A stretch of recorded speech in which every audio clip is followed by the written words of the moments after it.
They thought I'd move out quietly. And for a moment, I understood why. Because leaving in silence would have been easier. No arguments in the driveway, no neighbors pretending not to stare through their blinds, no police lights reflecting off my windows like a warning. Just boxes, a moving truck, and my life folded up into cardboard. That was what they pictured for me. A woman packing her own defeat. But they forgot something. Quiet women are only quiet until the day they stop trying to be convenient. And once you stop trying to be convenient, people who built their power on your politeness start to panic.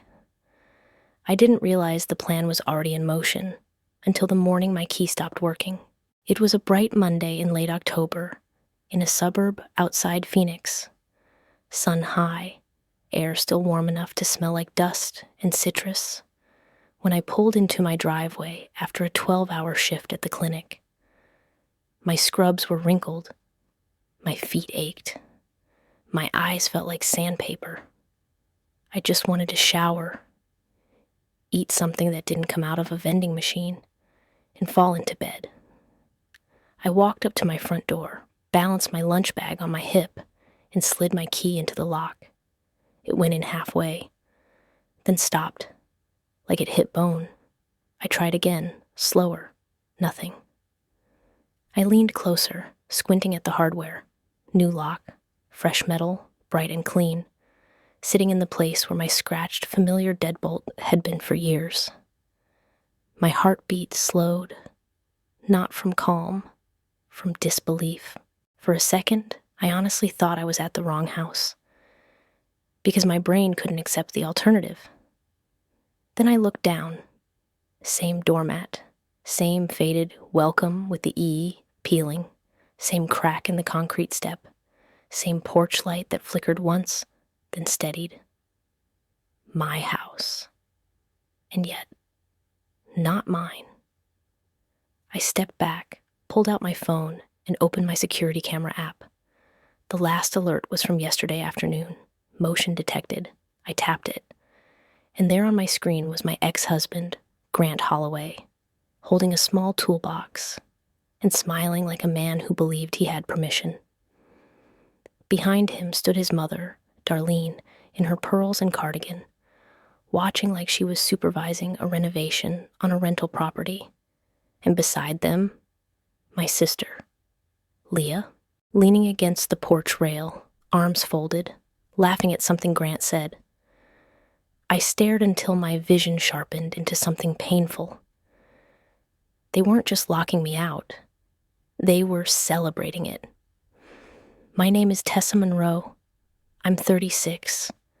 And this is the story of how 3 people tried to erase me from my own life and learned, very publicly, that I wasn't the kind of woman who disappears neatly. The house wasn't a mansion. It was a modest ranch-style home with stucco walls, a small pool in the back, and a kitchen I'd remodeled one paycheck at a time. I bought it before Grant, before marriage, before I learned that some men don't marry you because they love you. They marry you because they like the idea of owning something you already built. I was 28 when I closed, a single woman with a steady job, a decent credit score, and enough stubbornness to believe stability was something you could purchase if you worked hard enough. My father helped me move in. He carried the couch with a grunt, wiped sweat from his brow, and said, "This is yours. Don't let anyone talk you out of it." At the time, I laughed, because why would anyone try? Now that sentence lives inside me like a scar.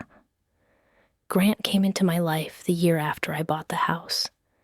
He was charming in that smooth, practiced way.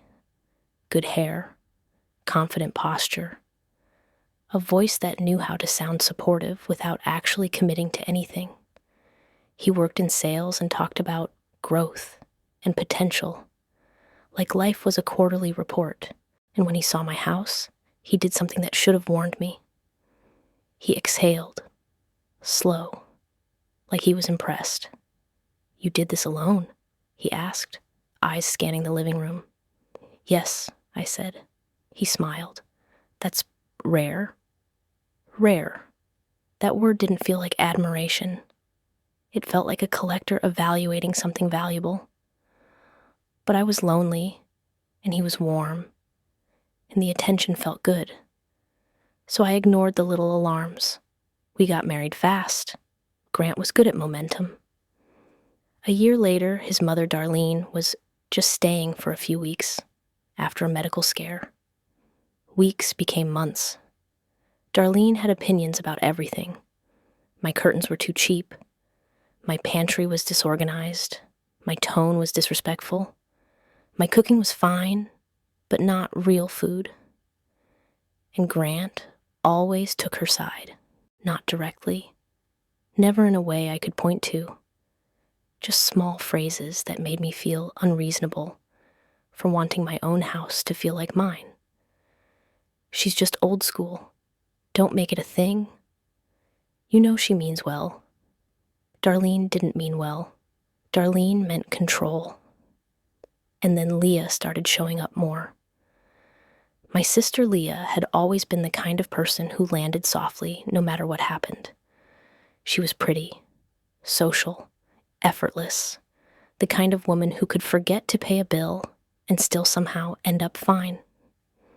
Growing up, people excused her. Tessa's the responsible one, they'd say. Leah needs support. So I supported her. I lent her money. I babysat her kids when she needed a break.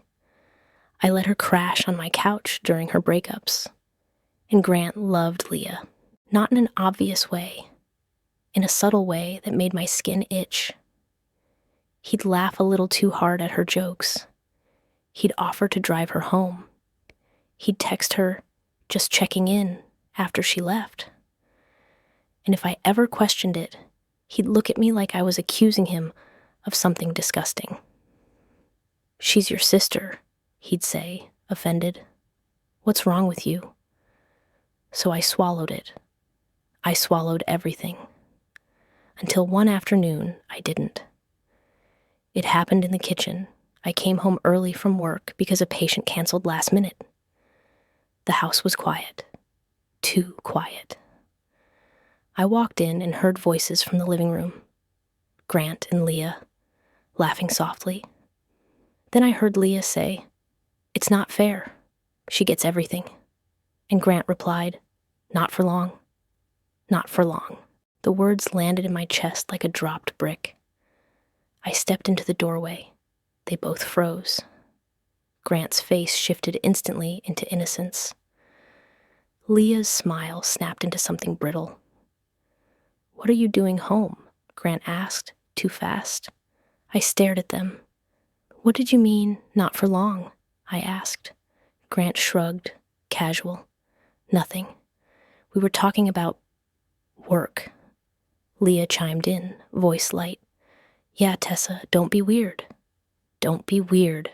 That phrase, the favorite shield of people who are doing something wrong. I didn't push it then. But something inside me woke up. And once it wakes up, it doesn't go back to sleep. 2 months later, my marriage cracked open for real. I found a manila envelope in Grant's car, tucked under the passenger seat. He forgot I drove his car sometimes. He forgot I knew how to look. Inside were documents, county forms, a quitclaim deed template, and a sticky note in Darlene's handwriting. Get her to sign, explain it as refinancing, make it urgent. My hands went numb. My mouth went dry. I sat in the driver's seat and stared at those words until the sun started to drop. Because it wasn't a misunderstanding. It wasn't paranoia. It was a plan. And the plan had been written down. That night, I didn't confront Grant. I didn't scream. I didn't throw the papers at him. I went into my closet, pulled out my old folder of home documents, and checked everything. Deed, my name only. Mortgage, my name only. Purchase date, before marriage. I took photos. I made copies. I emailed them to myself. Then I called a lawyer, a woman named Claire Jameson, with a sharp voice and a sharper mind.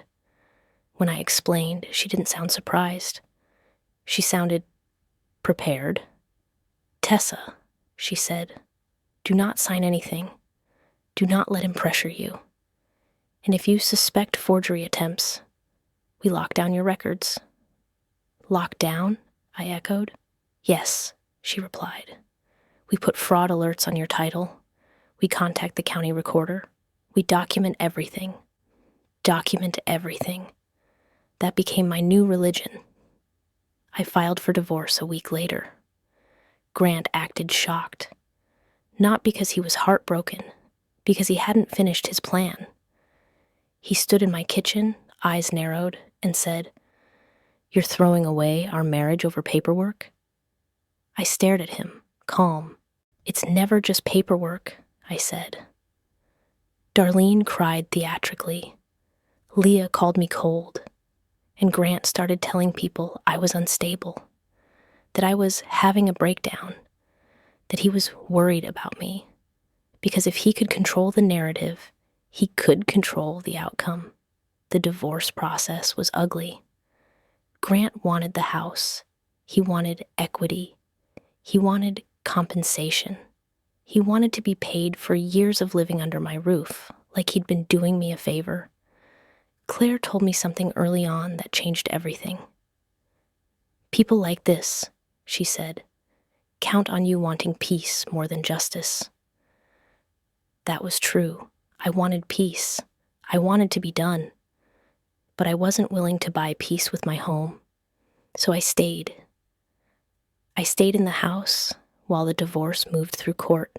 I paid the mortgage. I paid the bills. I kept my head down. I built a paper trail. Grant moved out, but not really. He still had a key. He still showed up to grab mail. He still walked in like he belonged. And I let it happen for too long because I was exhausted. I thought being calm meant being safe. It didn't. Being calm just made me easier to manipulate. Then the lockout happened, that bright October Monday. That moment my key stopped working. That moment my sister laughed on my porch while my ex-husband changed my locks. They thought I'd move out quietly. They thought I'd stand there with my lunch bag and my tired feet and my broken pride and just accept it. But when I saw Leah on that camera feed, something snapped in me so cleanly it felt like a switch flipping. I didn't cry. I didn't beg. I called Claire. Then I called the police. And while I waited, I sat in my car in my driveway, recording everything. The neighbors started peeking out. One woman across the street watered her plants, a little too aggressively. A man 2 houses down pretended to check his mail. Because drama in a quiet suburb is entertainment, as long as it isn't yours. When the police car rolled up, its tires crunching on gravel, my heart pounded. Not from fear, from determination. The officer stepped out, tall, calm, hands resting lightly on his belt. He approached my car. "Ma'am," he said, "are you the homeowner?" "Yes," I replied, voice steady. "My ex changed the locks and is inside with my sister and his mother." The officer blinked, processing. "Do you have proof of ownership?" I nodded and held up my folder like it was a shield. Deed copy, mortgage statement, driver's license matching address. The officer scanned it quickly. Then he walked to my front door and knocked. Hard. I watched through my windshield, phone recording. A moment later, the door opened. Grant appeared, smiling. Of course he was smiling. "Officer," he said warmly, "what can I do for you?" The officer's face stayed neutral. "Sir," he said, "this property is owned by Ms. Monroe. She states you changed the locks and denied her access." Grant's smile didn't move. "Well," he said, "we're married. It's complicated." Not married, I thought. Divorcing. but Grant always tried to blur reality. The officer glanced at his notes. Do you have documentation granting you the right to exclude her from the property? Grant hesitated. Then he said, She left. She moved out. I stepped out of my car. My legs felt shaky, but my voice was clear. I didn't move out, I said loudly enough for the neighbors to hear. I went to work. I came home. The locks were changed. Leah appeared behind Grant, arms crossed, eyes sharp. Darlene hovered in the hallway, pearls gleaming like armor. The officer looked at Grant again. Sir, he said, firmer now. If she is the sole owner and you changed locks to deny entry, that may constitute an unlawful lockout. You need to restore access immediately. Grant's jaw tightened slightly. He tried to keep the smile. Officer, he said, she's emotional. She's trying to make this dramatic. Emotional. Dramatic. The classic words. The officer didn't respond. He simply repeated, restore access. Grant's eyes flicked toward Leah. Leah's face hardened, but she stayed silent. Finally, Grant sighed as if this was all beneath him. Fine, he said, but she's not welcome while we're discussing property. The officer's gaze sharpened. That's not your decision, he said. It was a small sentence, but it hit like thunder, because it stripped Grant of the authority he'd been pretending to have. Darlene stepped forward, voice trembling dramatically. Officer, she said, this is our family matter. She's unstable. Unstable. There it was again. The officer looked at Darlene. Ma'am, he said, this is not a mental health evaluation. This is a property access issue. I almost laughed, because for the first time in months, someone wasn't buying their story. Grant finally pulled a key ring from his pocket. He didn't have my old key. He had a new one. He unlocked the door and stepped aside reluctantly. I walked up the steps. My porch light flickered once. The doormat curled at the edge like it was bracing, and I stepped into my own home again. Inside, the air smelled faintly like Darlene's perfume. Powdery, floral, invasive. Leah stood near the living room, eyes hard. You're really doing this, she hissed, low so the officer couldn't hear. I looked at her. My sister. My blood. And I realized something sad and clean. Leah didn't want me to move out quietly. Leah wanted me to disappear so she could take my place. I'm really doing this, I said calmly. Leah's lips curled. You always have to win, she spat. I felt something cold settle in my chest. I'm not trying to win, I said. I'm trying to keep what's mine. Grant stepped closer, voice low. This isn't over, he murmured, like a promise. I met his eyes. No, I agreed softly. It's not. After the officer left, Claire called me back. Her voice was brisk, controlled. Good, she said. You documented? You called police? Now we escalate. Escalate how? I asked, though my voice already knew the answer. Today, she said, we file an emergency motion for exclusive use of the home pending divorce. We attach the police incident number. We show the judge he attempted self-help eviction. Self-help eviction, a fancy phrase for, he tried to kick you out without legal right. Will it work? I asked. It helps, Claire replied. Judges hate this behavior. That night, I couldn't sleep. I sat on my couch with the house quiet again, but not peaceful, because I knew Grant would try something else. People like him don't stop because you caught them once. They stop when the cost becomes unbearable. The next morning, I found out what his next move was. A notice taped to my door, bright paper, bold letters. Notice to vacate. My address. My name. A date? It looked official at a glance. But it wasn't. It was a fake landlord notice, printed from a template online. And at the bottom, in tiny font, it said, Property Management Division. No company name, no signature, no authority, just intimidation. I stared at it until my hands stopped shaking. Then I took it down. I photographed it.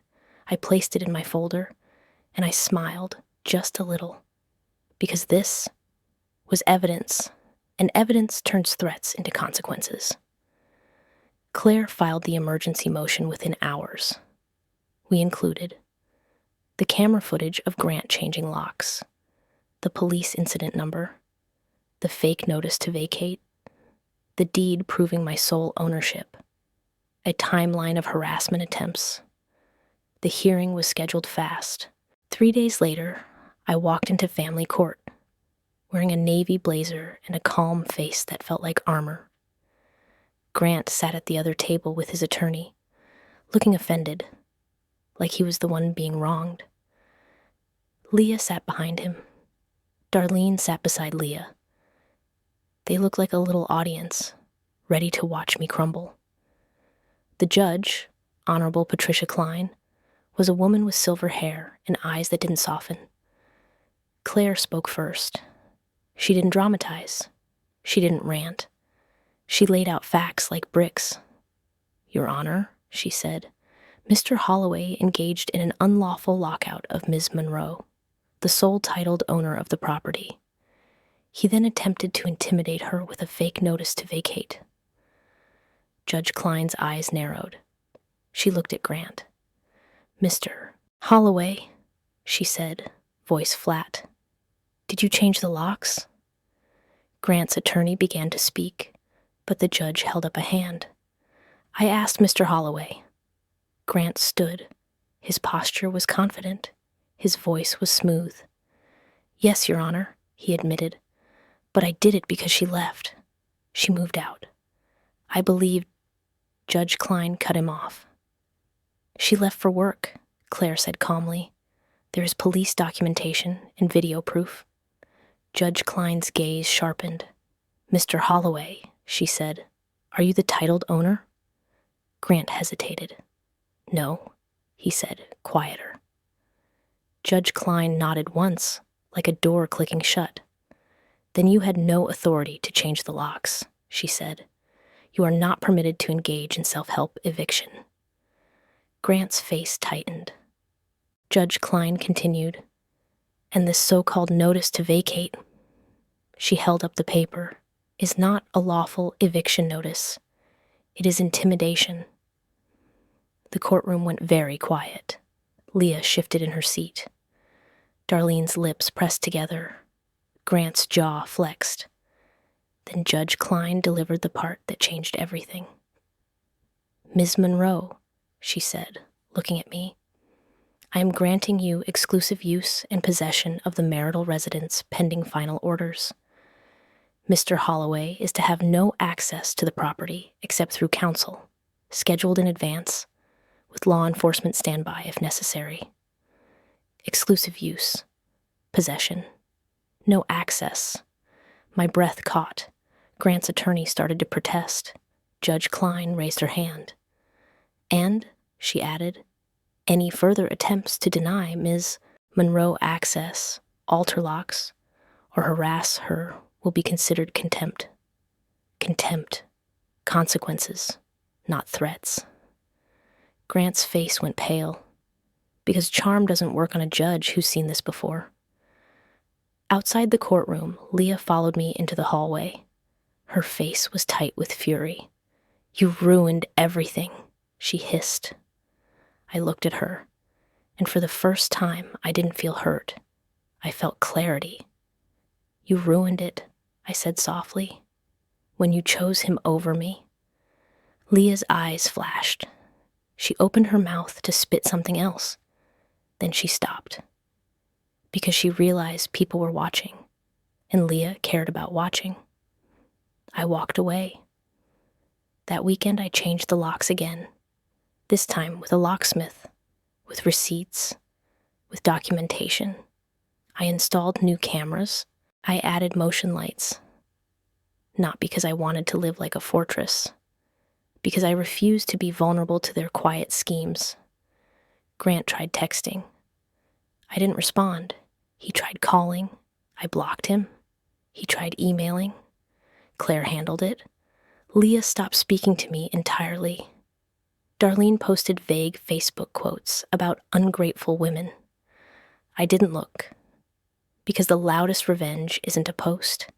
It's living peacefully in the space they tried to steal. Months later, the divorce finalized. The house stayed mine.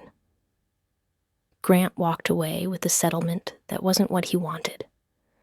Leah disappeared back into her own life, pretending none of it had happened. And one afternoon in early spring, I stood in my backyard by the pool, sunlight warming my shoulders, and I realized something simple. I wasn't just fighting for a house. I was fighting for the right to exist without being minimized. They thought I'd move out quietly because they thought I was the kind of woman who avoids conflict. They thought I'd be embarrassed. They thought I'd choose silence to keep peace.